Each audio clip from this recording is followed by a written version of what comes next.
Hello everyone, welcome back to the channel. So आज हम accountancy का सबसे दमदार, सबसे इंपॉर्टेंट चैप्टर शुरू करने वाले हैं, that is journal entries.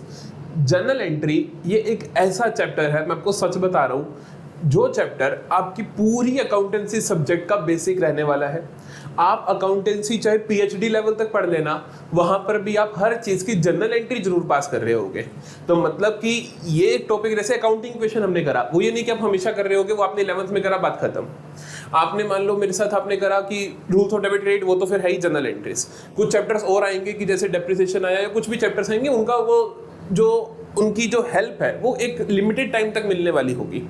But ये जो चैप्टर है जर्नल, इसकी हेल्प आपको अनलिमिटेड टाइम तक मिलने वाली है। अगर ये चैप्टर के बेसिक आज बन गए अच्छे से, तो उसके बाद आपको पूरी अकाउंटेंसी की जर्नी, पूरी जिंदगी में किसी भी चीज की चिंता करने की जरूरत नहीं होगी। तो बहुत ध्यान से सुनना, बहुत आराम से मैं आपको चीज़ों को समझाऊंगा। सारी ट्रांजैक्शंस को अलग अलग करके मैं आपको समझाऊंगा। जैसे परचेजेस से रिलेटेड आपको क्या क्या मिल सकता है, मैं आपको कोई बुक के हिसाब से नहीं चलूंगा, मैं अपने हिसाब से चलूंगा, जहाँ पे आपको बोलूंगा कि इस चीज़ से रिलेटेड क्या क्या चीज़ें मिल सकती है, तो उन सबकी एंट्रीज में एक बार में सिखाऊंगा।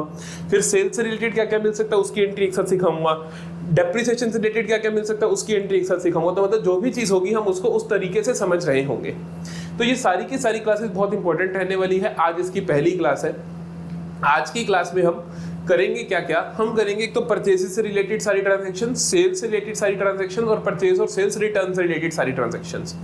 इन सारी ट्रांजैक्शंस को करने से पहले आपको कुछ इंपॉर्टेंट चीजें पता होनी चाहिए। आपको जर्नल का मीनिंग पता होना चाहिए। हम मीनिंग डिस्कस करेंगे। हम डिस्कस करेंगे कि क्या वो rules of debit and credit है जो अप्लाई होते हैं, जिसकी मैं पहले से 2 वीडियोस डाल चुका हूं। अगर आपने वो नहीं देखी तो वो प्लीज चेकआउट करो, क्योंकि उनके अंदर मैंने बहुत बेसिक से आपको समझाया है कि किस चीज को आप डेबिट करते हो, किस चीज को आप क्रेडिट करते हो, कौन कौन से अकाउंट्स होते हैं। वो सारे के सारे रूल्स यहाँ पर भी अप्लाई होंगे, तो उनकी क्विक रिविजन भी हम यहाँ पर ले रहे होंगे। तो जल्दी से शुरुआत करते हैं। What is the meaning of journal entry, कि जर्नल एंट्री के अंदर जो जर्नल है इसका मतलब क्या है। तो जर्नल क्या है, बेसिकली ये एक बुक है। ये क्या है, एक बुक है। इसको आप बोलते हो book of original entry. Journal is book of original entry, क्योंकि देखो जब आपको खाते बनाने होते हैं तो बुक्स ऑफ अकाउंट्स मेंटेन करते हो, बहुत सारी खाते बनाने की बुक्स मेंटेन करते हो। उनमें से एक बुक होती है जर्नल, जिसका नाम होता है बुक ऑफ ओरिजिनल एंट्री। आप इसको बुक ऑफ ओरिजिनल एंट्री भी बोलते हो। क्यों बोलते हो? क्योंकि ओरिजिनली पहली बार कोई एंट्री पास की जाती है तो वो यहाँ पर की जाती है। बेसिकली जर्नल क्या है, पूरी अकाउंटिंग प्रोसेस को अगर मैं देखूं, थोड़ा बैक स्टोरी में जाऊं, तो आप जानते हो कि यार अकाउंटिंग की जो प्रोसेस होती है, वहां पे सर आपने मुझे सिखाया था कि इसके अंदर आपको क्या करना होता है। सबसे पहले आइडेंटिफाई करना होता है फाइनेंशियल ट्रांजैक्शंस को, फिर उनको रिकॉर्ड करना होता है, फिर उनको क्लासिफाई करना होता है, फिर उनको समराइज करना होता है ना। फिर क्या करना होता है, एनालिसिस एंड इंटरप्रिटेशन, एंड फिर उसके बाद क्या करना होता है, कम्युनिकेट करना होता है ना। मैंने आपको बोला था कि ये जो 11th क्लास है उसमें आप क्या तक पढ़ोगे, आप यहीं तक पढ़ रहे होगे, क्लासिफिक समराइजेशन तक। आइडेंटिफाई कर लेने के बाद कि हाँ जी ये ट्रांजैक्शन फाइनेंशियल ट्रांजैक्शन है, मतलब पैसे के रूप में हम इसको माप सकते हैं, मनी रिलेटेड ट्रांजैक्शन है, हम उसको रिकॉर्ड करते हैं। इसके बीच में अभी तक हमने एक चीज सीखी थी, ओरिजिन ऑफ ट्रांजैक्शन चैप्टर था मेरा, चैप्टर नंबर 7। मैंने आपको वहां पे सिखाया था कि ट्रांजैक्शन का जो ओरिजिन होता है वो कहाँ से होता है, ट्रांजैक्शन का जन्म कहाँ से होता है। जैसे ही हमें पता चलता है वो पैसे के रूप में उसकी वैल्यू है, हम क्या करते हैं, उसको ओरिजिन ऑफ ट्रांजैक्शन में ले जाकर उसका एक वाउचर बना देते हैं। उसका एक क्या कर देते हैं, वाउचर बना देते हैं। और मैंने कहा था वाउचर ही क्या रहने वाला, तुम्हारा बेसिस ऑफ अकाउंटिंग रहने वाला है। इसी के बेसिस पे तुम खाते मेंटेन कर रहे होगे। तो जैसे ही कोई फाइनेंशियल ट्रांजैक्शन होती है, तुम उसका एक वाउचर बना देते हो। वाउचर क्या है, ये एक सोर्स डॉक्यूमेंट के बेस पे बनता है कि जैसे कोई ट्रांजैक्शन हुई, मान लो मैं सामान लेकर आया बाजार से 500 रुपए का, और मैंने आके अपने स्कूल में जमा करा दिया। मैं स्कूल में नौकरी करता हूँ, तो मैं अपने अकाउंटेंट को दूंगा कि ये देखो ये पर्ची मिली है मेरे को, वहां से ये बिल मिला है, मैं उनको दे दूंगा। अकाउंटेंट क्या करेगा, वो बिल जो आया उसके पास, उस बिल का यूज करके एक वाउचर बनाएगा। वाउचर के अंदर हम लिखते हैं कि ट्रांजैक्शन कहाँ कहाँ जानी चाहिए, और ये होता है बेसिस ऑफ अकाउंटिंग। और इसके बाद क्या होती है, अकाउंटिंग स्टार्ट हो जाती है।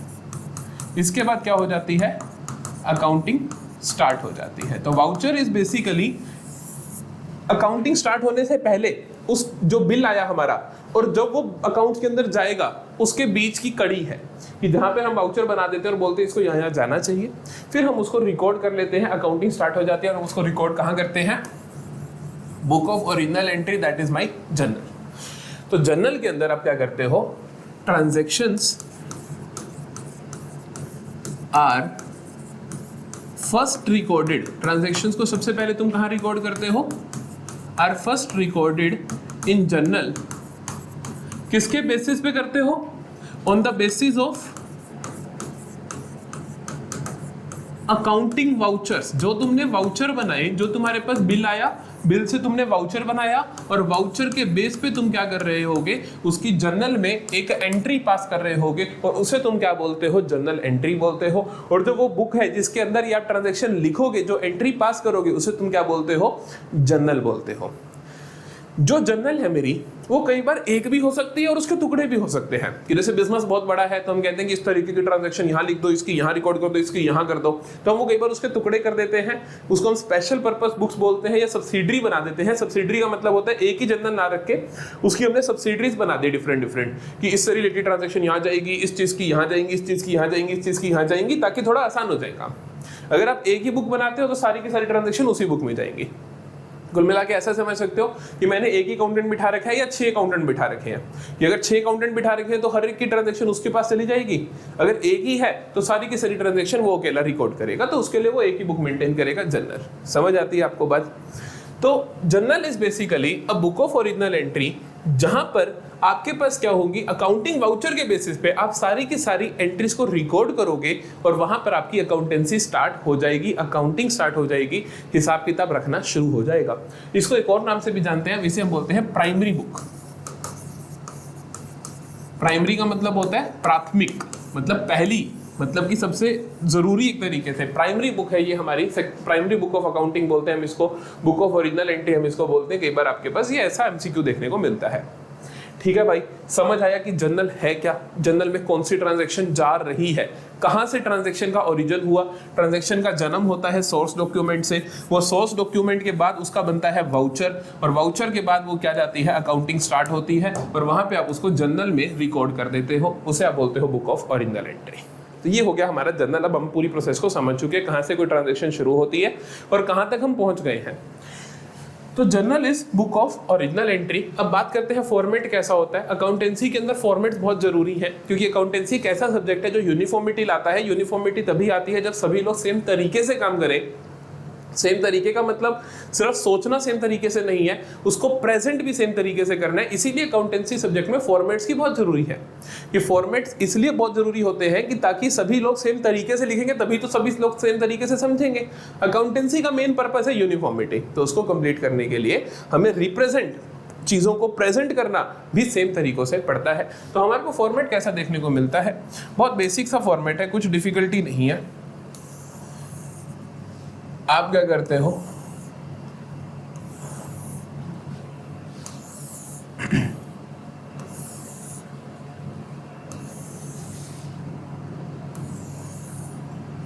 ये हमारा फॉर्मेट है। हम कहां पे क्या चीज लिखते हैं ध्यान से देखना जरा। हम यहाँ पे लिखते हैं डेट। कई बार डेट नहीं दी होती तो सीरियल नंबर, लेकिन डेट होती है। अगर आप देखो दी नहीं होती का मतलब क्वेश्चन की बात कर रहा हूँ, लेकिन रियल लाइफ में यहाँ पे डेट ही आएगी, क्योंकि आप जर्नल के अंदर क्रोनोलॉजिकली आप सारी ट्रांजेक्शंस को लिखते हो। जिस दिन वो ट्रांजेक्शन हुई उस तारीख के हिसाब से आप लिखते हो, तो आप डेट लिखते हो। यहाँ पर आप लिखते हो पर्टिकुलर्स लिख दो, या आप यहाँ पे लिख दो ट्रांजैक्शन। और डिफरेंट बुक्स अपनी मर्जी से लिखते हैं, इसमें कोई बड़ी बात नहीं है। यहाँ पर आप लिखते हो LF, इसका मतलब ही मैं बताता हूँ आपको। यहाँ पे आप लिखते हो डेबिट रुपीस, यहाँ पे आप लिखते हो क्रेडिट रुपीस। किसी चीज को अगर आप डेबिट कर रहे हो तो इस कॉलम में आएगा, क्रेडिट कर रहे हो तो इस कॉलम में आएगा। ठीक है, यहाँ पे आप तारीख लिखते हो, किसी भी तारीख की ट्रांजैक्शन, जैसे मैं कहता हूँ कि 2025 जून 2 की ट्रांजैक्शन है, 2025 जून 2 की ट्रांजैक्शन, तो मैं इस तरीके से, इस फॉर्मेट में हम जनरली डेट्स को लिखते हैं। फिर ईयर ऊपर मेंशन कर देते हैं, फिर यहाँ पे हम डेट्स लिखते चले जाते हैं। जो भी ट्रांजैक्शन होती है हम यहाँ लिखते हैं। फिर यहाँ पे हम उसके लिए एक चीज लिखते हैं, दैट इज नरेशन। स्पेलिंग देख लेना भाई, यही है नरेशन की, कुछ हो रहा है ना। तो नरेशन लिखते हो। नरेशन क्या होता है, कहता है कि ये तो तुमने अकाउंटिंग भाषा में इसकी एंट्री कर दी, यहाँ पर देसी भाषा में समझा दो। ये तो तुमने अकाउंटिंग की भाषा में एंट्री कर दी। अब यहाँ पर कोई बंदा आता है जिसको अकाउंटेंसी नहीं आती, तो वो कैसे समझेगा क्या है ये? तो उसके लिए हम नरेशन लिख देते हैं, आसान भाषा में समझा देते हैं कि हाँ जी भैया इसका ये मतलब होता है। ठीक है, तो नरेशन बड़ी जरूरी चीज है कि ताकि एक आम इंसान, लेमन बंदा जिसको नॉलेज नहीं है अकाउंटेंसी की, वो भी समझ सके। यहाँ पे तुम लिख देते हो डेबिट का अमाउंट, यहाँ पे लिख देते हो तुम क्रेडिट का अमाउंट। डेबिट का ऊपर लिखते हो, क्रेडिट का नीचे लिखते हो। कैसे एंट्री पास होगी अभी मैं जब एंट्री करूंगा तो आपको मैं दिखा दूंगा फॉर्मेट में कैसे घुसेगी। बात करते हैं एलएफ की। ये लेजर फोलियो का कॉलम क्या होता है? तो लेजर फोलियो, फोलियो का मतलब होता है पेज नंबर, लेजर का मतलब होता है जो तुम्हारी लेजर बनेंगे, खाते बनेंगे। मैंने तुम्हें बताया अकाउंटेंसी एक प्रोसेस है जिसमें रिकॉर्ड करना है फिर क्लासिफाई करना है। क्लासिफिकेशन में आप लेजर बनाते हो। तो बेसिकली ये ट्रांजैक्शन यहाँ से उठ के इसके खाते में चली जाएगी। तो जिस खाते में जाएगी वो खाता किस पेज नंबर पे है, वो पेज नंबर हम यहाँ लिखेंगे। इससे होता क्या है कि हम क्रॉस चेक कर सकते हैं कि सही अकाउंटेंट ने काम करा कि नहीं। कि मान लो मैंने यहाँ लिखा राम को डेबिट किया 2000 से, फिर राम का अलग खाता बनेगा, उस खाते के अंदर आपने 2000 लिखे होंगे, फिर अब यहाँ पेज नंबर लिख दोगे कि इस फलां पेज पे हमने खाता बना रखा है। जहां खाता बनेगा वहां पे जनरल का पेज नंबर आएगा कि हमने इस फलां जनरल के पेज से हमने ये खाता बनाया है। तो अगर आप वो चेक कर रहे हो तो आप यहाँ से क्रॉस चेक कर सकते हो, ये बना रहे हो तो आप यहाँ से वहां पे क्रॉस चेक कर सकते हो। तो क्रॉस चेक करना आसान हो जाए, अकाउंटेंसी को हम वेरीफाई कर पाए, कोई गलतियां हैं तो उनको पकड़ पाए, इसलिए हम लेजर फोलियो का कॉलम बनाते हैं। तो समझ आया मोटे मोटे तौर पे फॉर्मेट। और लास्ट में आप टोटल ऑफ डेबिट कर देते हो और टोटल ऑफ क्रेडिट कर देते हो। टोटल ऑफ जनरल बोलते हैं हम इसको, कि टोटल ऑफ जनरल हमने कर दिया। ये मंथ वाइज टोटल होते हैं, जनरली वीक वाइज होते हैं, लेकिन तुम्हारे पास जो क्वेश्चन आएगा क्वेश्चन वाइज होगा। जैसे तुम्हारा क्वेश्चन खत्म तुम टोटल कर दोगे। तो ये हो गया भाई मेरा फॉर्मेट। वापस से रिवाइज करते हैं हम जल्दी से कि क्या हमारे rules of debit and credit होते हैं। रूल्स ऑफ डेबिट क्रेडिट जानने के लिए मैं आपको पहले भी सिखा चुका हूं कि दो अप्रोच है, एक है ट्रेडिशनल अप्रोच, एक है मॉडर्न अप्रोच। ट्रेडिशनल अप्रोच के अंदर 3 तरीके के खाते हैं, that is real account, personal account, nominal account. लेकिन मॉडर्न अप्रोच में 5 तरीके के खाते हैं, asset account, liability account, capital account, expense account और रिवेन्यू अकाउंट। तो ये 5 तरीके के खाते हैं, है ना भाई। मैंने तुम्हें एक चीज बोली थी कि आपको ये 5 याद रखने हैं मॉडर्न क्लासिफिकेशन, क्योंकि इनसे खाते बनाने आसान हो जाते हैं। क्योंकि उसके अंदर जो ट्रेडिशनल क्लासिफिकेशन है वहां पे पर्सन को पहचानना, who is receiving, who is giving, that is थोड़ा सा bit of difficult task. But when we do modern classification, यहाँ पे हमारे लिए आसान हो जाता है कि 5 तरीके के खाते, हर एक को पहचानो कौन सा खाता और उस हिसाब से डेबिट क्रेडिट कर दो। तो इसीलिए जनरल एंट्रीज जब भी आप पास करो तो आप मेरी मानो मॉडर्न अप्रोच का यूज करो। आनी आपको दोनों चाहिए, वो मैंने रूल्स ऑफ डेबिट क्रेडिट में सिखा भी दी, लेकिन फिलहाल के लिए हम मॉडर्न अप्रोच के साथ चलेंगे। मैं जल्दी से मॉडर्न अप्रोच के रूल्स लिख देता हूं आपके लिए। मॉडर्न अप्रोच क्या कहती है? मॉडर्न अप्रोच क्या कहती है? मॉडर्न अप्रोच कहती है मेरे भाई, खाते हैं 5 तरीके के, एसेट, लायबिलिटी,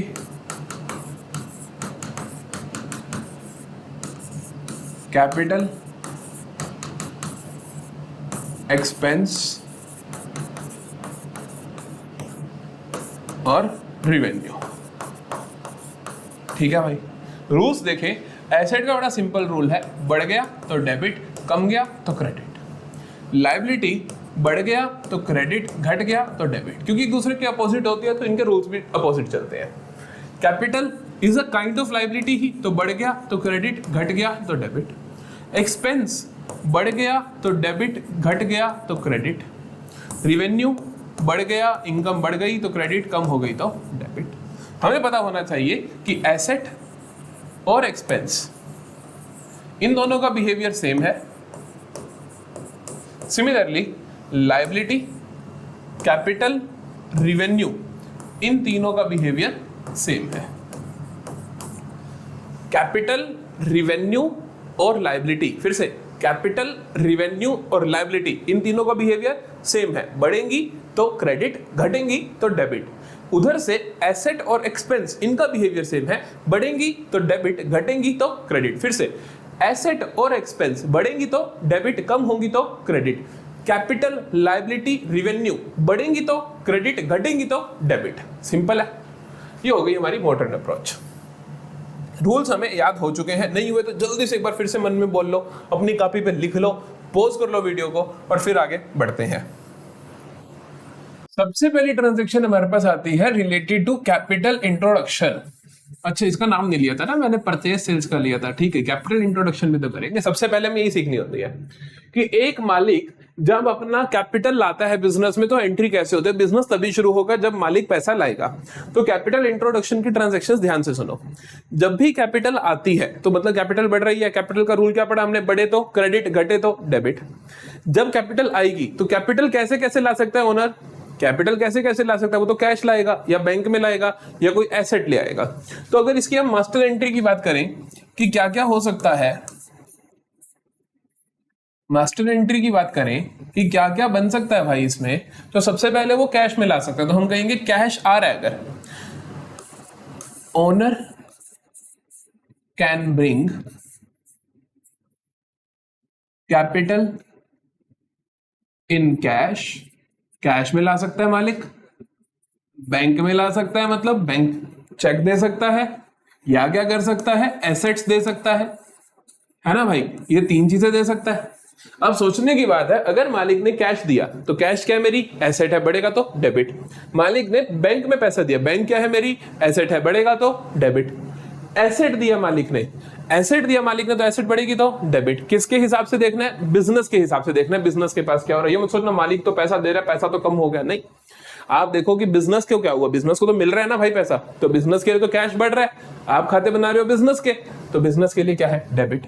ये तीनों चीजें डेबिट होंगी। और साथ ही में दिस इंक्रीजेस कैपिटल, इससे क्या होगा, कैपिटल इंक्रीज होगी। कैपिटल जब इंक्रीज होती है तो क्या होता है, कैपिटल इंक्रीज तो क्रेडिट। तो बेसिकली एंट्री कुछ कैसी दिखेगी आपको, एंट्री कुछ इस तरीके से दिखेगी, कैश। अब लिखते कैसे हैं आपने ये भी नहीं सीखा अभी तक, तो ध्यान से देखो हम लिखते कैसे हैं ट्रांजैक्शन को। सपोज मैं कहता हूं ओनर का नाम लिख देते हैं हम, Ram starts business with cash ₹10,000। ठीक है, हल्का सा फॉर्मेट बना लेते हैं, हमें पता है फॉर्मेट हमारा कैसा दिखता है। यहाँ पे हम डेट का कॉलम बनाते हैं, पर्टिकुलर्स, लेजर फोलियो, डेबिट और क्रेडिट, है ना। ये मेरा डेट होता है, यहाँ मेरा पर्टिकुलर्स होता है, यहाँ मेरा लेजर फोलियो होता है, यहाँ debit amount, credit amount. Simple सा मैंने फॉर्मेट बना दिया। एंट्री देखो कैसे दिखेगी, Ram start business with cash. हमें पता चला कि कैश लेकर आ रहा है, बिजनेस के पास कैश इंक्रीज हो रहा है तो कैश डेबिट होना चाहिए, और कैपिटल इंक्रीज हो रही है तो कैपिटल क्रेडिट होनी चाहिए। हम ऐसे लिखते हैं, कैश अकाउंट डेबिट। ठीक है, कैश अकाउंट डेबिट। थोड़ी जगह कम पड़ रही है, काम करते हैं हम इसको थोड़ा ठीक है, हम इस कॉलम की जगह थोड़ी बना लेते हैं, पर्टिकुलर्स का कॉलम यहां तक कर लेते हैं। ठीक है, ये डेट का कॉलम। तो मेरे को पता है कैश ला रहा है तो कैश डेबिट होगा, तो हम ऐसे लिखते हैं, कैश अकाउंट डेबिट। जो खाता डेबिट हो रहा होता है हम उसको यहाँ पे लिखते हैं कैश अकाउंट, और डेबिट को इस लाइन के साथ चिपका के लिखते हैं। ये तरीका है लिखने का, और कोई बड़ी बात नहीं है। जो खाता क्रेडिट हो रहा है उसको आप यहाँ पे थोड़ा गैप देके, ए यहां से, ये मैंने गैप दिया ना, गैप देना है। बच्चा क्या करता है, वो यहीं से लिख देता है 2 ना। जो भी क्रेडिट करोगे खाता वो आप 2 से शुरू करोगे, 2 कैपिटल अकाउंट। बस यहां पे क्रेडिट नहीं लिखना, डेबिट वाले में लिखना आपने कैश अकाउंट डेबिट, क्रेडिट वाले में कुछ नहीं लिखना, 2 कैपिटल अकाउंट, जो भी खाता है उसका नाम बस, और आगे 2 लगा देना है, यहां पे स्पेस छोड़ देना है। अमाउंट क्या आएगा, 10,000 10,000, तो आपने लिखा ये 10,000, और यहां क्रेडिट के कॉलम में 10,000। समझ आती है बात कि ये डेबिट वाला अमाउंट डेबिट कॉलम में, क्रेडिट वाला अमाउंट क्रेडिट कॉलम में। यहां पे क्या लिखते हैं बेटा, नरेशन। क्या लिखते हैं यहां पर, नरेशन। तो नरेशन क्या लिखोगे आप, यहां पर जो भी चीज हुई उसके आगे बीइंग लगा देना, बीइंग कैपिटल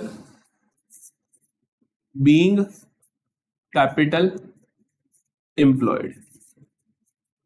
कोई धक्का नहीं है कि आपको बीइंग लगाना, सीधा भी लिख सकते हो capital employed by owner. Generally क्या होता है कि कुछ टीचर्स को बीइंग पसंद होता है तो आप बीइंग लगा देते हो, ऐसी कोई ज्यादा बड़ी बात नहीं है। आप लिख सकते हो सीधा कि कैपिटल इंट्रोड्यूस्ड बाय ओनर या business started by owner with cash. जो भी बात लिखना चाहो कम शब्दों में आप यहाँ पे लिख दो, ताकि एक आम इंसान, क्योंकि देखो आम इंसान पापा मम्मी को बोलोगे कि cash account debit to capital account, इसको क्या मतलब है, नहीं समझ पाएंगे। ये पढ़वाओगे तो वो समझ जाएंगे कि हाँ भाई 10,000 रुपए का कैश के रूप में कैपिटल आया है। समझ आई, तो दिस इज नरेशन। तो आपको अभी तक ये समझ आया कि भाई कैपिटल इंट्रोड्यूस किस किस तरीके से हो सकती है, आपको समझ आया कि फॉर्मेट के अंदर किस तरीके से एंट्री पास की जाती है। अब हम जल्दी से करेंगे इसका एग्जांपल, किस किस तरीके से कैपिटल इंट्रोडक्शन का क्वेश्चन आपको पेपर में मिल सकता है। हर चीज मैं ऐसे सिखाऊंगा कि कैपिटल इंट्रोडक्शन का बेसिक मतलब, उसकी क्या क्या चीजें मिल सकती है, परचेसेस का बेसिक मतलब, उसकी क्या क्या चीजें मिल सकती है। ठीक है, हम यहाँ पर नोट्स बना रहे होंगे, जो बातें ध्यान रखनी है। जैसे मैंने आपको बोला कि ओनर ऐसे ऐसे ला सकता है, इससे क्या होता है कैपिटल इंक्रीज, ये आपको नोट्स बनाने हैं इसके बारे में। फिर ये एग्जाम्पल आपको पढ़ने हैं, इन एग्जाम्पल्स को भी लिखना है। पहला पढ़ो, कहता है Raghav started business with 50,000 as capital in cash. Raghav ने बिजनेस शुरू किया, 50,000 की कैपिटल लेकर आया कैश में।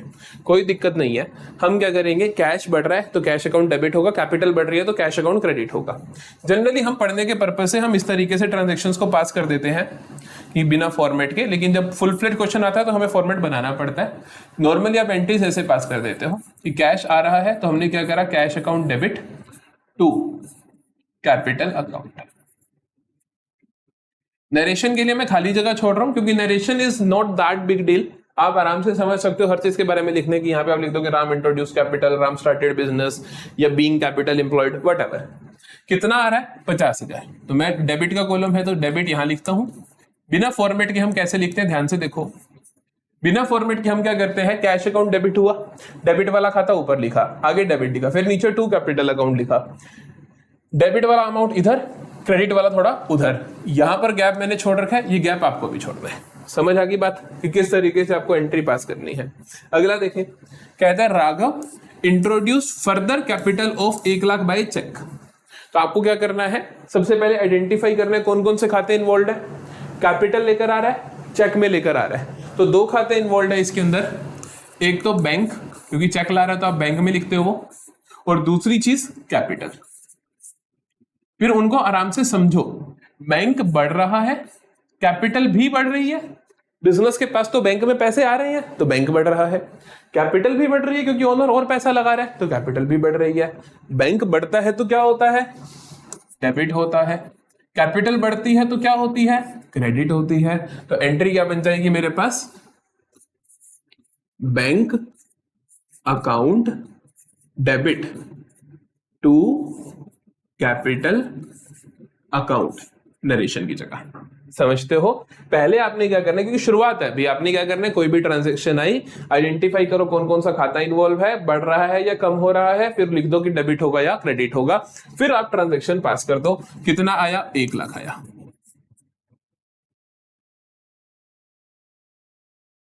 ठीक है जी, कोई प्रॉब्लम तो नहीं है।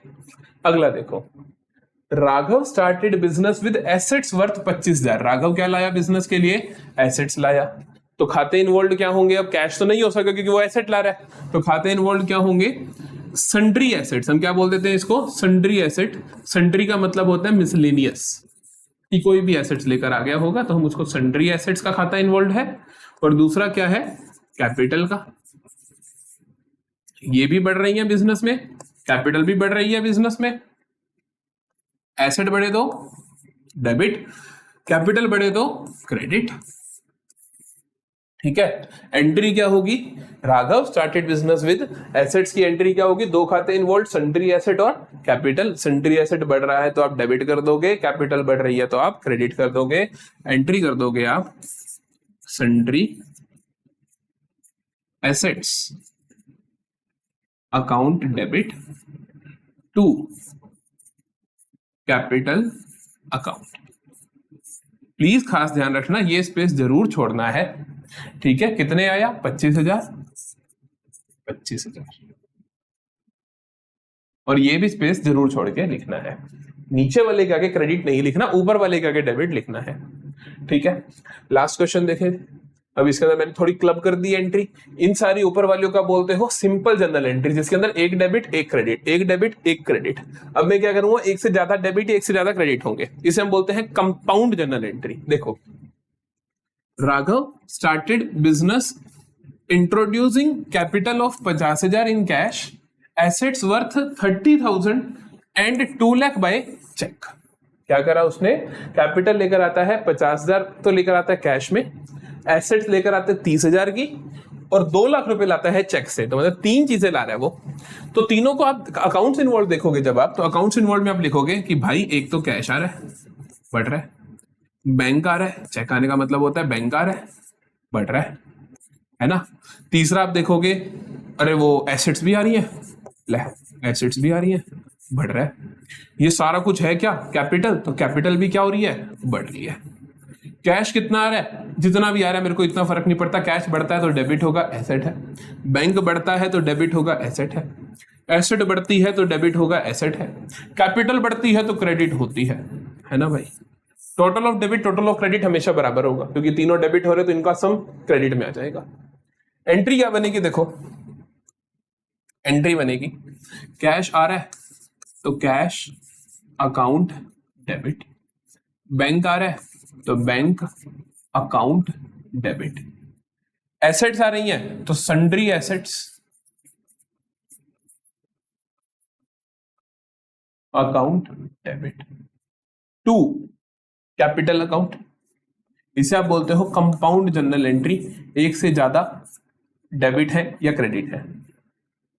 कैश कितना आ रहा है, 50,000 आ रहा है। एसेट्स कितनी आ रही है, 30,000 आ रही है। बैंक में कितना, अरे एसेट एसेट यहां पर है, ओके ओके, एसेट नीचे वाला है भाई। एसेट कितना है 30,000 और बैंक में आ रहा है 2 लाख। टोटल कितना हुआ, 250 और 280, तो 2,80,000। समझ आई किस तरीके से एंट्री पास करोगे। तो हम क्या करेंगे, कैपिटल देखो आप अलग अलग भी कर सकते हो, कैश की अलग कर दो कैश टू कैपिटल, बैंक की अलग कर दो bank to capital, sundry asset की अलग कर दो सन्ड्री एसेट टू कैपिटल। लेकिन क्लब करने में भी कोई प्रॉब्लम नहीं, क्योंकि अलग अलग करोगे तब भी सारा कुछ क्रेडिट तो कैपिटल में ही हो रहा है, तो यहाँ पे हमने एक ही बार कैपिटल लिख दिया। समझते हो बात को। तो this is my compound general entry. Compound general entry क्या होती है, जिसके अंदर एक से ज्यादा डेबिट या क्रेडिट हो।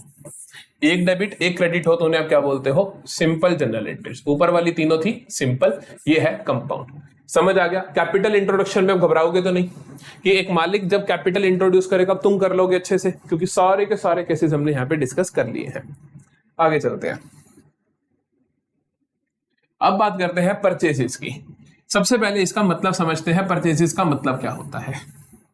परचेसेस का मतलब मैंने जब आप लोगों को बेसिक अकाउंटिंग टर्म्स करवाई थी वहां भी समझाया था, ध्यान से द्वारा समझना। परचेसेस का मतलब होता है when goods are purchased, जब आप गुड्स खरीदते हो। गुड्स का मतलब होता है जिस चीज का बिजनेस है, जिस चीज का बिजनेस है। तो भाई आप परचेसेस किसे बोलोगे, जब आप वो सामान खरीदते हो जिस चीज का तुम्हारा बिजनेस है।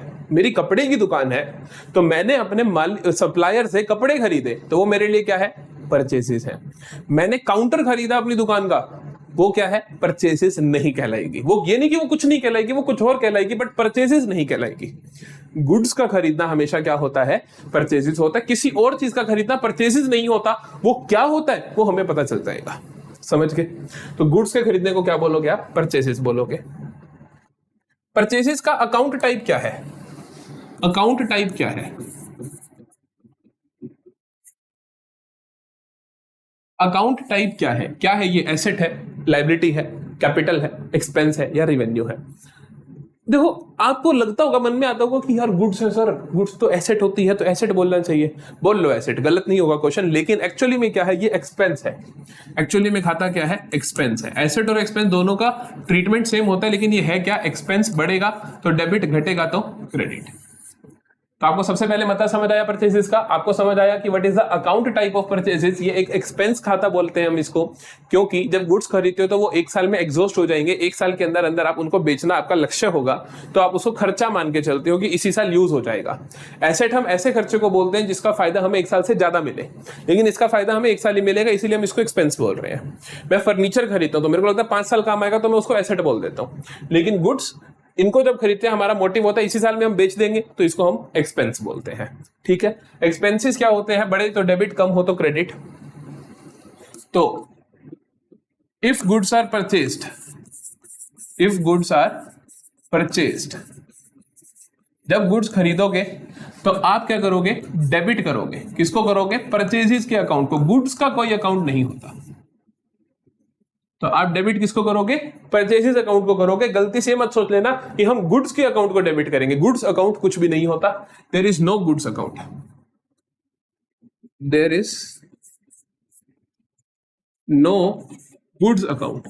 गुड्स अकाउंट के नाम से कोई भी चीज नहीं है। गुड्स अकाउंट के नाम से कोई भी चीज नहीं है कि सोचो कि गुड्स का अकाउंट बनता है, कोई अकाउंट नहीं बनता। तो आपका खाता बनेगा, गुड्स खरीदने को आप परचेसेस बोलोगे, जब गुड्स बेच दोगे उनको आप सेल्स बोलोगे। ठीक है, तो उनके लिए आप गुड्स खरीदने के लिए परचेसेस अकाउंट का यूज होगा, बेचने के लिए सेल्स अकाउंट का यूज होगा। गुड्स अकाउंट नाम की कोई चीज नहीं होती है। समझ आया? Goods can B purchased, goods को आप खरीद सकते हो ईदर इन कैश और क्रेडिट। गुड्स को आप खरीद सकते हो, कैश में खरीद सकते हो, उधार में खरीद सकते हो, कोई प्रॉब्लम वाली बात नहीं। और जो बातें इसके बारे में मेरे को ध्यान रखनी है, हम अभी लिखेंगे जैसे जैसे मैं आपको पढ़ाऊंगा, तो आप इस थ्योरी को थोड़ा और कंप्लीट करोगे कि क्या क्या पॉइंट्स टू रिमेंबर है। लेकिन पहले हम यहाँ पे आ जाते हैं, हम ट्रांजेक्शंस देखते हैं, एग्जांपल्स देखते हैं। सबसे पहला वो कहता है परचेज गुड्स ऑफ 15,000। हमने 15,000 के गुड्स खरीदे। यहां पर आपको उसने कहा परचेज गुड्स ऑफ 15,000। आपको क्वेश्चन नहीं बताता कि कैश में खरीदे या क्रेडिट में खरीदे, तो आप क्या मान के चलोगे? अगर क्वेश्चन है नहीं बताया कि कैश में है या क्रेडिट में, तो आप मान के चलते हो कैश में खरीदे, तो आप इसको मान के चलोगे कि ये क्या है, मेरी कैश परचेजेस है। ये बहुत जरूरी है समझना, क्योंकि अभी थोड़ा सा आगे जाके आप कंफ्यूज हो सकते हो। तो यहाँ पर बहुत आसान है, हमें समझ आया कुछ नहीं कह रखा, तो मतलब हमने कैश में परचेसेस करी है।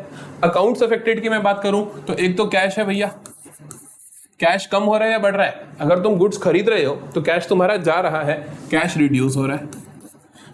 बढ़ क्या रहा है? परचेसेस बढ़ रहा है। गुड्स नहीं बोलोगे आप, क्या बोलोगे? परचेसेस बढ़ रहा है। कैश कम होने को आप क्या बोलते हो? क्रेडिट, क्योंकि एसेट कम हो रही है। परचेसेस बढ़ने को क्या बोलते हो? डेबिट, क्योंकि ये एक्सपेंस बढ़ रहा है। समझ आती है यहां तक बात? अब देखो क्या लिखेंगे हम। तो कैश क्रेडिट हो रहा है, परचेसेस डेबिट हो रहा है। जर्नल एंट्री क्या बनेगी मेरी? Purchases account debit to cash account. समझे बात को? Purchases account debit to cash account कितने की है? 15,000 की है। 15,000 की है। Very simple. अगला देखें, कहते हैं purchased goods of 15,000 from Raghav. यहां पर क्या है, उसने कुछ नहीं बताया, लेकिन सामने वाले बंदे का नाम लिख दिया। क्या लिख दिया? सिर्फ नाम लिख दिया। अगर आता है परचेज गुड फ्रॉम राघव और कुछ नहीं बता रखा, सिर्फ नाम लिखा हुआ, तो आप क्या मान के चलोगे? क्या है आपकी? क्रेडिट परचेज है, उधार की परचेज है। अगर कुछ नहीं लिखा तो कैश, अगर सिर्फ नाम लिखा है तो क्रेडिट परचेजेस। तो ये क्या खाते कौन कौन से इन्वॉल्व होंगे? अगर आपने क्रेडिट पे सामान खरीदा है तो आप उस बंदे का खाता बनाओगे, एक तो परचेजेस ही आएगा, है ना। दूसरा कैश नहीं आ सकता क्योंकि कैश तो पे नहीं करा, तो आप क्या करोगे? सामने वाले बंदे के नाम का खाता बनाओगे। आप खाता बनाओगे राघव के नाम से। परचेजेस क्या हो रही हैं? इंक्रीज हो रही हैं, क्योंकि तुम सामान खरीद रहे हो, तो डेबिट होंगी। राघव, राघव कौन है? अब राघव एसेट है, लाइबिलिटी है, क्या है? राघव एसेट भी हो सकता है, लाइबिलिटी भी हो सकता है, डिपेंडिंग अपॉन द नेचर, कि आपने उससे पैसे लेने हैं या आपने उसको पैसे देने हैं। अगर आपने सामने वाले बंदे से सामान खरीदा है तो राघव आपके लिए क्या है? सप्लायर है। सप्लायर है बोले तो आपके लिए क्रेडिटर है, कि मतलब आपने इससे उधार पे सामान खरीदा है। तो अगर आपने सामान खरीदा है उधार पे, क्रेडिटर है, तो मतलब वो क्या है? आपकी लाइबिलिटी है। राघव भी बढ़ तो रहा ही है, लाइबिलिटी भी बढ़ रही है कि उसको 15,000 देने पड़ेंगे। लाइबिलिटी जब बढ़ती है तो क्या करते हो? क्रेडिट करते हो। कोई भी चीज रट्टा नहीं मारनी है, सारी की सारी रूल्स से निकलेंगी, इस बात का खास ध्यान रखना। और एक बार आपने सारी चीजें रूल्स के अकॉर्डिंग समझ ली तो उसका कभी दिक्कत नहीं आएगी। Purchases debit to Raghav, entry क्या बनेगी? Purchases account debit, purchases account debit to Raghav. जितने भी पर्सनल अकाउंट होते हैं, नोट डाउन कर लेना, जितने भी पर्सन के अकाउंट होते हैं जैसे राघव, तो आप इसके आगे अकाउंट नहीं लिखते, टू राघव लिख के छोड़ दोगे। इनकेस अकाउंट लिखना चाहते हो तो आपको ऐसे लिखना पड़ेगा, टू राघव्स अकाउंट। ठीक है, ये गलत है। क्या गलत है बल्कि भला?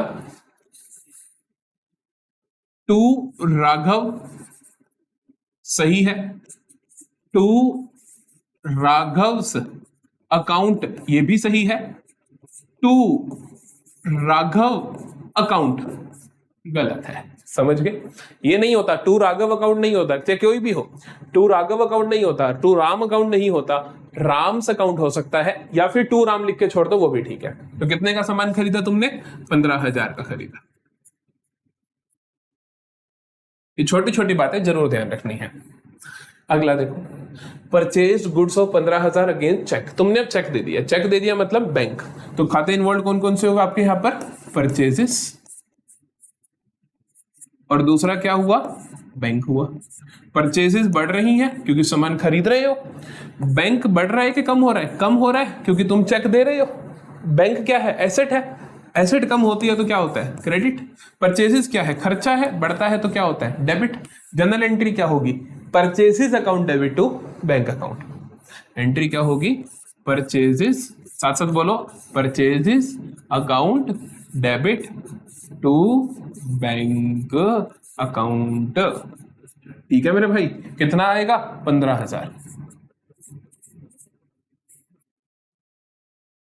यहां तक कोई प्रॉब्लम तो नहीं? हमने क्या क्या सीखा? हमने सीखा कुछ ना बोल रखा हो तो कैश ट्रांजैक्शन मानते हैं। बोल दे सामने वाला, सिर्फ और सिर्फ नाम दे दे और कैश ना लिखे, कुछ ना लिखे, तो हम मान के चलते क्रेडिट है।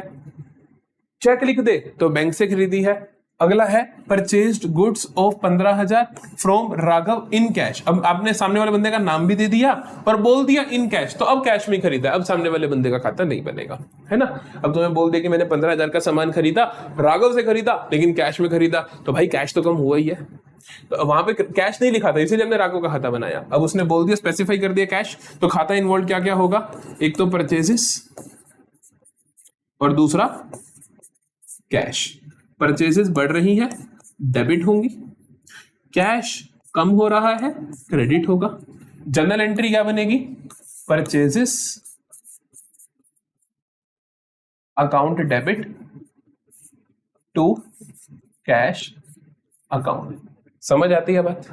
तो purchases account debit to cash account कितना आएगा? 15,000। राघव का कोई इन्वॉल्वमेंट नहीं होगा इसके अंदर, हमारे खातों में राघव का नाम कभी नहीं जाएगा। अगला देखें,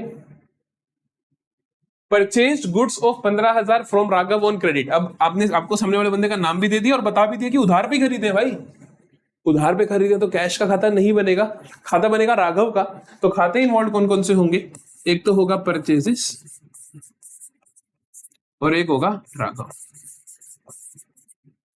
परचेजेस बढ़ रहे हैं तो डेबिट, राघव भी बढ़ रहा है। राघव कौन है भला? राघव एक क्रेडिटर है सर, क्रेडिटर बोले तो एक लाइबिलिटी है सर, बढ़ती है तो क्या होता है? क्रेडिट। अगर आपको कोई एक खाता भी समझ आ जाता है कि एक डेबिट होगा और पक्का डेबिट होगा तो दूसरा पक्का क्रेडिट होगा, चिंता की बात नहीं है। लेकिन फिर भी आपको रूल्स अच्छे से समझ आने चाहिए, आपको सारा पता होना चाहिए कि कौन डेबिट हो रहा है, कौन क्रेडिट हो रहा है, किस रूल की वजह से हो रहा है।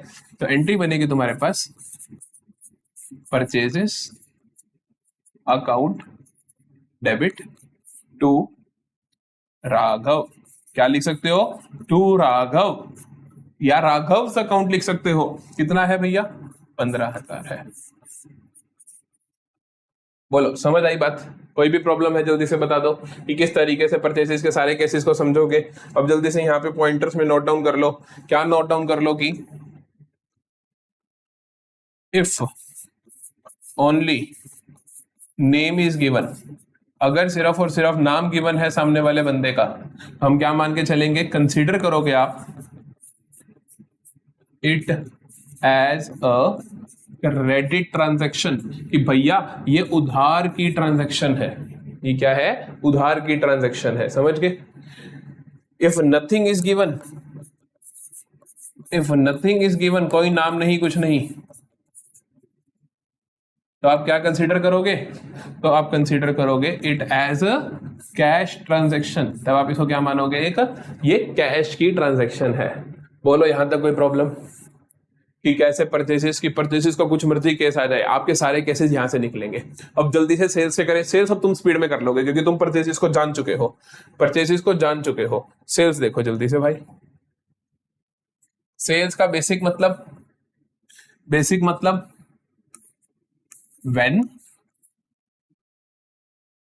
goods are sold, जब गुड्स बेचे जाते हैं तो उन्हें आप सेल्स बोलते हो, हर चीज को बेचने को सेल्स नहीं बोलते हो। मेरी कपड़े की दुकान है, कपड़े बेचूंगा अगर तो वो सेल्स है। कुछ और बेच दिया यार, एसी पुराना था एसी बेच दिया, पंखा पुराना था पंखा बेच दिया, क्या वो मेरी सेल्स है? नहीं, उनको मैं सेल्स नहीं बोलूंगा। तो सेल्स आप किसे बोलते हो? When goods are sold. फिर से, goods can be sold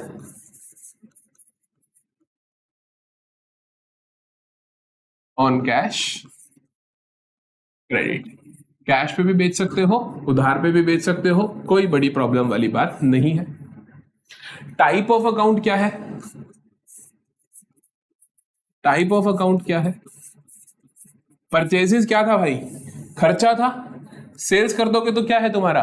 revenue है। सेल्स बढ़ेगा तो क्रेडिट, कम होगा तो डेबिट। अगर रिवेन्यू बढ़ा, सेल्स करी तो क्रेडिट, अगर सेल्स वापस आ गई, करी माल बिका हुआ माल वापस आ गया तो डेबिट। बड़ी सिंपल सी बात है। फिर से बाकी सारी चीजें same. If only name is given, अगर सामने वाले बंदे का सिर्फ नाम गिवन है तो वो कौन सी ट्रांजैक्शन बोलोगे? क्रेडिट। कौन सी बोलोगे? उधार की। इफ नथिंग इज गिवन, कुछ नहीं गिवन, सिर्फ अमाउंट दे रखा है कि इतनी की सेल्स करी, तो क्या बोलोगे? Cash transaction. बोलो, कोई प्रॉब्लम है आपको? आराम से कर लोगे अब सेल्स के। जल्दी से एग्जांपल आ जाए सामने, बिल्कुल आ जाए। क्या है देखो, सोल्ड गुड्स ऑफ 15,000, कुछ नहीं बताया उसने, सिर्फ लिख दिया 15,000 के गुड्स बेचे, ना बताया कैश ना बताया क्रेडिट। क्या मान के चलो कि कैश में बेचे। अकाउंट इन्वॉल्व कौन कौन से होंगे? एक तो सेल्स का अकाउंट, गुड्स का कोई अकाउंट नहीं होता, और दूसरा कैश का अकाउंट। सेल्स बढ़ रही है, क्रेडिट कर दो। कैश बढ़ रहा है, डेबिट कर दो, क्योंकि जब तुम सामान बेचोगे तो पैसा आएगा ना, तो कैश बढ़ रहा है। एंट्री क्या होगी? Cash account debit to sales account. कितना है? 15,000। 15,000 सॉर्टेड है भाई, कोई प्रॉब्लम तो नहीं। अगला देखें। अब कहते हैं मेरे को sold goods of 15,000 to Raghav, कुछ नहीं बोला, ना कैश ना क्रेडिट, सामने वाले बंदे का नाम दे दिया, तो हम क्या बोलेंगे? क्या है? उधार पे की गई सेल्स है। तो खाते इन्वॉल्व कौन से होंगे? एक तो सेल्स और एक राघव। एक सेल्स और एक राघव। सेल्स जब बढ़ रही है क्योंकि तुम सामान बेच रहे हो तो क्रेडिट। राघव भी बढ़ रहा है, राघव पिछले केस में भी बढ़ रहा था लेकिन वहां तुमने क्रेडिट किया था, यहां पे तुम डेबिट करोगे। सोचो क्यों? राघव को तुमने उधार पे सामान बेचा, तो अब राघव तुम्हारा क्या बना? राघव तुम्हारा क्या बना? डेटर बना, क्योंकि अब तुमने उससे पैसे लेने हैं। डेटर बोले तो एसेट बना, वो तुम्हारी एसेट बना कि तुम मुझसे कल को पैसे लोगे। एसेट अगर बढ़ती है तो क्या होता है? डेबिट होता है। तो कोई भी पर्सन डेटर भी हो सकता है, क्रेडिटर भी हो सकता है, डिपेंडिंग अपॉन सामान खरीदा जा रहा है या सामान बेचा जा रहा है। तो यहां पर भाई हम क्या कर रहे हैं? सामान बेच रहे हैं, तो राघव डेबिट होगा। राघव डेबिट। अकाउंट नहीं लिखते हो, लिखना चाहते हो तो ऐसे लिखोगे राघव्स, लिखना चाहते हो तो ऐसे लिखोगे राघव्स अकाउंट डेबिट टू, दूसरा क्या है? सेल्स, तो टू सेल्स अकाउंट। आती है बात समझ? कितना है? राघव डेबिट हो रहा है तुम्हारा, अमाउंट वही 15,000 है, 15,000 है, 15,000 है, कोई प्रॉब्लम तो नहीं। अगला देखें। Sold goods of 15,000 against cheque. अब चेक क्या हो रहा है? तुम्हें रिसीव हो रहा है क्योंकि तुमने माल बेचा है। तो खाते इन्वॉल्व क्या है? एक तो सेल्स और एक बैंक। अरे भैया सेल्स बढ़ रही है, क्रेडिट होगा। बैंक, बैंक क्या हो रहा है तुम्हारा? यहां पर बढ़ रहा है क्योंकि चेक आ रहा है, तो बैंक एसेट है, बढ़ेगा तो डेबिट होगा। जनरल एंट्री क्या बनेगी? बैंक अकाउंट डेबिट टू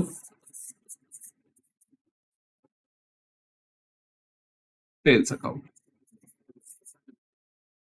समझ गए? कोई प्रॉब्लम वाली बात नहीं है। अगला देखें। Sold goods of 15,000 to Raghav in cash. अब नाम भी आ गया, कैश भी आ गया, तो ट्रांजैक्शन कैसी हुई भला? ये कैश की ट्रांजैक्शन हुई। तो कैश इन्वॉल्व हुआ। क्या इन्वॉल्व हुआ? कैश। और दूसरी चीज क्या इन्वॉल्व हुई? सेल्स। कैश आ रहा है, डेबिट कर दो। सेल्स बढ़ रही है, क्रेडिट कर दो क्योंकि रिवेन्यू है। एंट्री क्या बनी?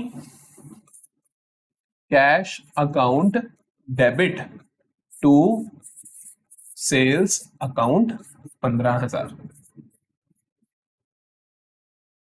कोई प्रॉब्लम तो नहीं है। अगला देखें जल्दी से अब। Sold goods of 15,000 to Raghav on credit. अब बोल दिया राघव को बेचे, और कैसे बेचे? उधार में बेचे। तो इसका मतलब राघव क्या बन गया? तुम्हारा डेटर बन गया। खाते इन्वॉल्व पहचान लो जल्दी से। एक तो सेल्स का और एक राघव का। सेल्स क्या है? बड़ी तो क्रेडिट होंगी। राघव तुम्हारा एज अ डेटर बढ़ रहा है। जब डेटर बढ़ता है तो क्या होता है? डेबिट, क्योंकि डेटर क्या है? तुम्हारी एसेट है।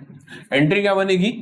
Raghav debit to sales account 15,000।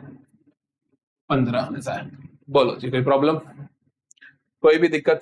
अब तुम परचेजेस और सेल्स कभी गलत नहीं करोगे। परचेजेस और सेल्स कभी गलत नहीं करोगे, चाहे कुछ भी हो जाए। ठीक है जी, आगे चलते हैं। हमारे पास है purchases return and sales return. बड़ा सिंपल। अब एक बात बताओ, जब तुमने परचेजेस बढ़ा तो डेबिट किया। परचेजेस कम होगा तो क्या करोगे? क्रेडिट करोगे। परचेजेस के कम होने को बोलते क्या हो?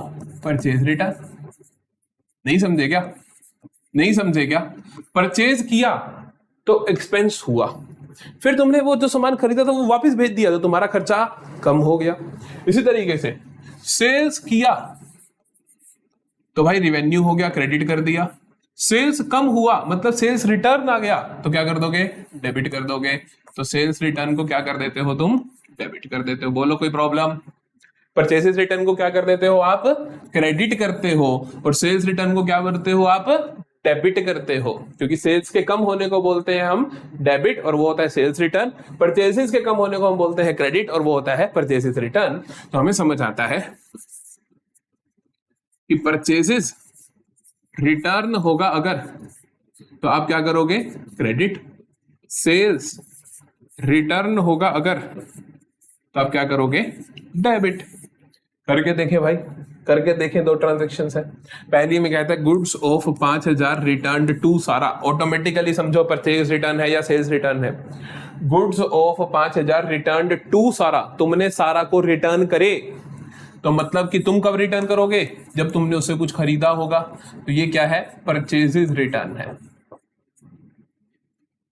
परचेज बढ़ता है तो डेबिट, कम होता है तो क्रेडिट। तो परचेज रिटर्न का मतलब होगा क्रेडिट, तो परचेज रिटर्न तो होगा क्रेडिट। डेबिट क्या होगा? नाम लिखा हुआ है सिर्फ सारा का, इसका मतलब उधार की ट्रांजैक्शन है। सिर्फ नाम हो तो मतलब उधार की ट्रांजैक्शन है। तो आप क्या करोगे? परचेजेस रिटर्न को क्रेडिट करोगे और सारा को डेबिट कर दोगे। तो अकाउंट्स इन्वॉल्व देखो क्या होंगे। एक तो परचेज रिटर्न, दूसरा क्या होगा? सारा का। सारा से तुमने उधार पे खरीदा था तो ये क्या है? तुम्हारी क्रेडिटर है ना, तभी तो उसको रिटर्न कर रहे हो आज। अब तुम जब उसको रिटर्न कर रहे हो तो अब सारा को रिड्यूस करोगे कि अब हम उतने पैसे नहीं देंगे क्योंकि हमने तो माल वापस भेज दिया। तो हम क्या करेंगे? क्रेडिटर को रिड्यूस करेंगे। क्रेडिटर रिड्यूस होता है। क्रेडिटर रिड्यूस का मतलब लायबिलिटी रिड्यूस होना। लायबिलिटी रिड्यूस को तुम क्या बोलते हो? डेबिट बोलते हो। परचेसेस रिटर्न को मैंने भी आपको बताया, परचेसेस रिटर्न को हम क्या बोलते हैं? क्रेडिट बोलते हैं, क्योंकि ये क्या है? परचेसेस का रिड्यूस होना। इसको आप क्या बोलते हो? क्रेडिट बोलते हो।